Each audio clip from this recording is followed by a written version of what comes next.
So today we're going to read The Can Man, okay? And while I'm reading this, I want you to be thinking about the character and how they're changing in the story, okay? Remember yesterday I showed you this. It says how a character changes throughout a story. At the beginning, we learn about the character's strengths and their weaknesses. Then you get to the middle, okay? So you're going up the hill. The middle, there's usually some type of event that happens that makes the character think a little differently. Okay, so think about what that's going to be.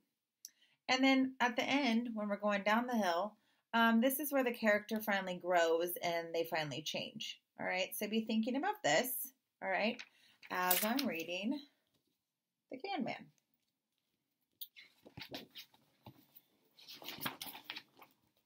Okay.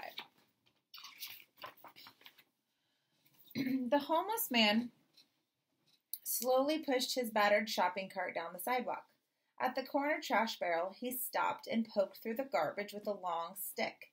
He leaned into the barrel and dug out an empty soft drink can, which he dropped into his cart.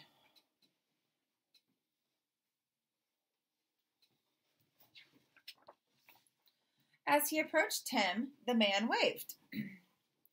Tim returned the wave with a smile. Almost everyone called him the Can Man, but not Tim's parents. We remember when Mr. Peters lived in apartment 3C. Tim's mom told him he used to work at the auto body shop before it went out of business, and he couldn't find another job. He's been down on his luck for quite a while now. Getting chilly, the Can Man said as he rattled by. Tim looked at the gray sky. It sure is, he said. He zipped his jacket up higher and slipped his hands into his pockets.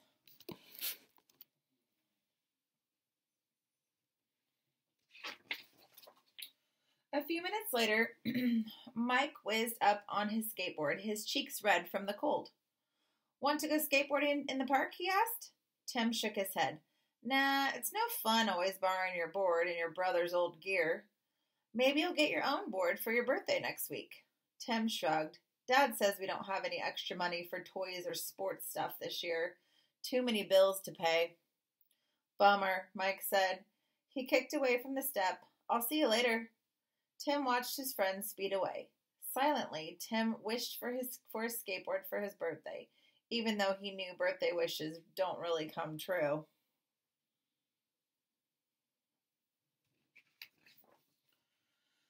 Tim knew exactly which board he wanted.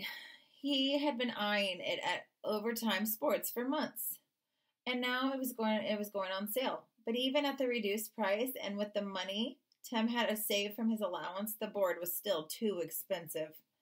I need a job, Tim thought gloomily. I can earn money to buy a skateboard. Down the street, the Can Man threw 2 more cans in his cart.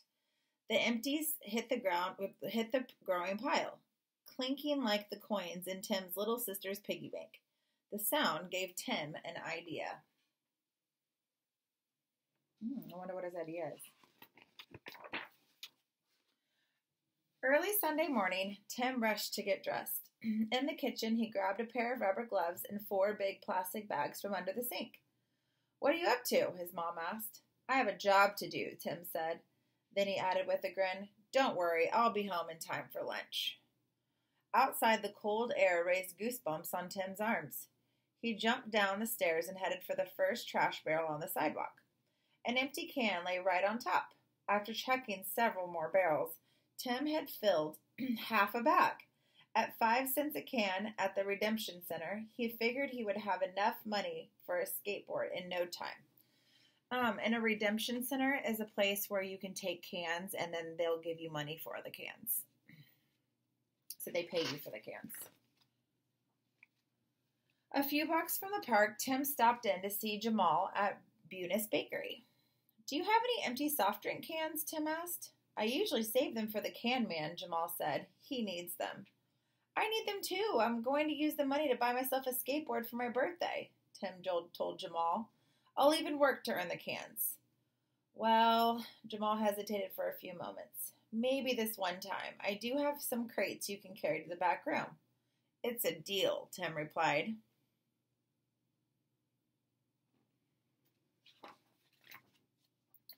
After he had moved the crates and collected the cans as payment, Tim ran down the streets, stopping at every trash barrel, store, and restaurant. By noon, he had 2 full bags of cans. He clattered them up the stairs of his building and plopped down on the top step. Collecting cans was harder than Tim thought it would be. His gloves were sticky and his clothes smelt like the root beer he'd spilled on himself. But the thought of a brand new skateboard made him smile. Very soon he'd have one of his own. No more borrowing Mike's board.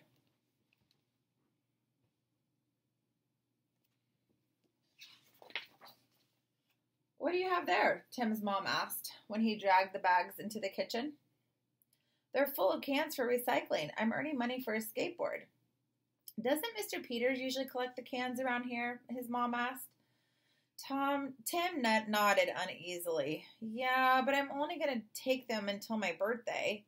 "Well, you can't keep them in here," his mom said. "Take them to the basement and wash up for lunch." Tim knew there was no use arguing, so he bumped the bags downstairs to the basement. They crackled and clinked with every step.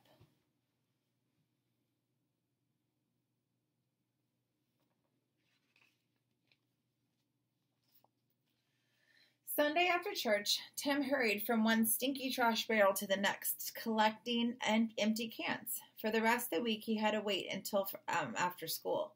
Tim knew the Can Man always took the same route, so he started the opposite direction. That way, he got to some of the trash barrels before the Can Man did. On Saturday, Tim awoke to an icy drizzle squiggling down his window. With a groan, he dragged himself out of his warm bed and into the kitchen. Tim's dad patted him on the shoulder. "Sorry, Tim," he said. "It looks like you'll have to stay indoors today." "But this is my last chance to collect cans," Tim protested. "I can't let a little rain stop me." His dad looked out the window. "Okay, but don't stay outside too long."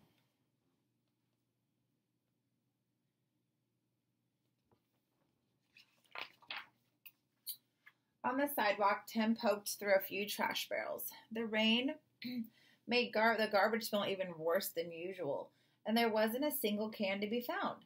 Keeping his face down to shield it from the cold rain, Tim ran toward the next trash barrel. Thump. Tim jerked up his head. "Oh, sorry," he exclaimed. "You okay, kid?" the Can Man asked. "Yeah, sure." Tim looked into the cart. All he saw was an old bucket of paint and a few empty soft drink cans. The rain pinged on them hollowly. "Haven't found many cans lately," the Can Man said, poking his stick into the trash barrel. "How are you doing? I've seen you out collecting." "I have 7 bags full of them at home." "7?" the Can Man said, his eyes wide. "My birthday is tomorrow," Tim explained. "I'm going to use the money to buy a skateboard. What are you collecting for?"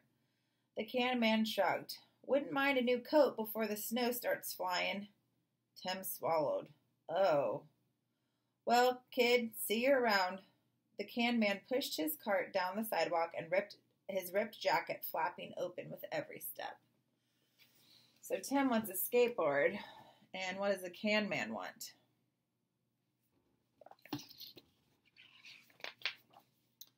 When the rain stopped, Tim called Mike. Then Tim dragged his bags of cans from the basement to the front of his building. He sat on the steps to wait. Mike rolled up on a skateboard. "Looks like you'll have enough for a board once you turn in these cans," he said. Tim nodded. "I guess so." The boys looked up as the clatter of the Tin Man's cart came toward them. The Can Man stopped at the bottom of the stairs. "You need help with your bags?" "Okay," Tim said. They loaded the bags into the cart, and the Can Man pushed it while Tim and Mike kept the pile from toppling over. He's helping them.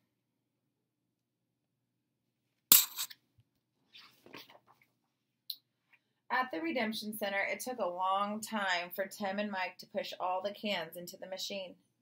Tim collected his coins in a paper bag he had brought along. By the time the boys were done depositing the cans, the man had left. Tim looked outside. Small flakes of snow were sprinkling down from the sky, lightly dusting the parking lot. He took the bag that held his money. The coins rattled like a cart full of empty cans. Suddenly, Tim headed outside.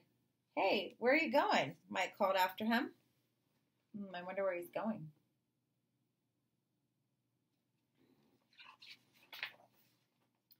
Tim ran and caught up with the Can Man. Holding out the bag of coins, Tim said breathlessly, "This money is for you." The Can Man stared in surprise. "But you earned it. You worked hard for your money." "It's okay," Tim said. "I want you to have it." The Can Man blinked a few times as though snowflakes had blown into his eyes. "Thanks, kid. What's your name anyway?" "Tim," Tim said. "Thanks, Tim. My name's Joe Peters," the Can Man said, smiling. "I know," said Tim. "My mom and dad remember you from when you lived in our building." The Can Man's smile faded. "That was a long time ago," he sighed, and he shook the bag of coins. "Thanks again." "You're welcome," Tim said. When he got home, Tim plunked down on the front steps of his building so he wouldn't get a skateboard for his birthday, but somehow it didn't matter much anymore.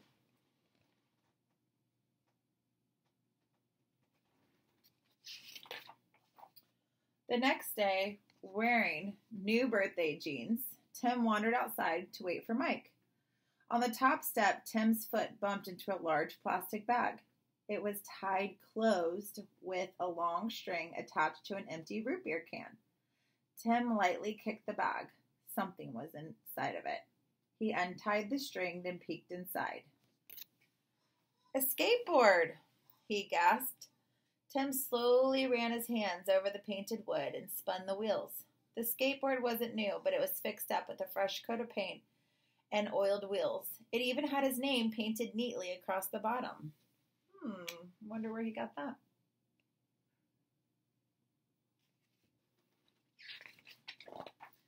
Just then, Tim heard the rattle of the Can Man's cart. As he approached, the Can Man looked up and waved. "Happy birthday, Tim," he called. Grinning, Tim waved back with his new skateboard. "Thanks, Mr. Peters. Thanks a lot."